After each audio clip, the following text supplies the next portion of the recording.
So, you know, obviously for the World Series, we wanted to do something different and something special. So we've stepped it up a few notches here, and we're trying to get that championship caliber food going for the guests as they have on the field. So something good for their guest experience. So we have some of our fan favorites that were really enjoyed and they really popular during the season, as well as some new twists on some of these things as well. We've introduced a new loaded fry that has like an LA theme to it to go with our green chili chicken fan favorite fry. It's called the LA Queso Stack.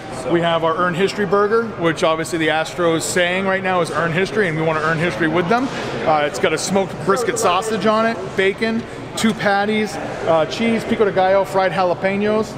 We have the Springer Splash funnel cake, which was brought to us in part by George Springer with his foul ball into our funnel cake portable last season. So we brought that back. It's ice cream with raspberry sauce painted like the laces on top of the funnel cake, just like George's foul ball was last year when it landed on our funnel cakes.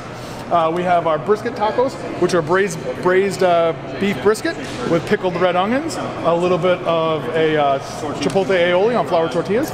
We have our street tacos, which are pork street tacos this time, with diced pineapple. It's actually made from the whole pulled pork, whole pig. So we're roasting whole pigs, and we're gonna have the whole pig out at the station with it, and they'll be pulling parts from that right onto their tacos. So it's very fresh. Does not get any fresher. It's gonna be handmade right in front of you.